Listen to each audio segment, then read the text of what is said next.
Good morning, everyone, and welcome to the session 2 from the playlist of ray optics. The topic is the sign conventions in ray optics, and this is a very important session because the sign conventions which we will study here will be used in the mirror formula, the lens formula, and the lens maker's formula. So we will be studying about it in the subsequent sessions. But before proceeding further, we have to understand the sign conventions which are used in the ray optics.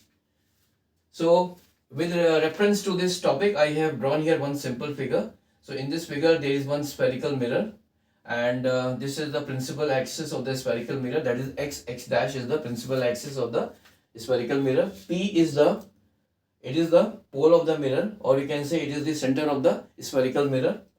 And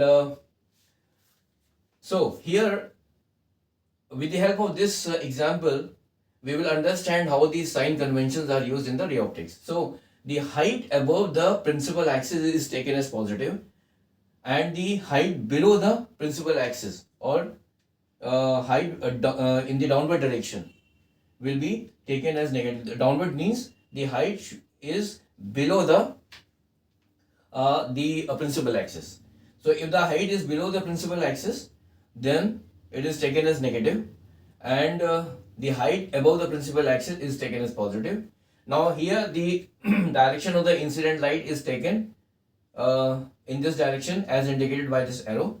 So the distance measured along the direction of the incident light is taken as positive. That is, if I am measuring the distance in this direction, that is in this direction, then the distance will be taken as positive. And if I am measuring the distance in the opposite direction of the this incident light, that is, if the direction is measured from the pole of this mirror in the opposite direction of the incident light, then in that case the distance will be taken as negative.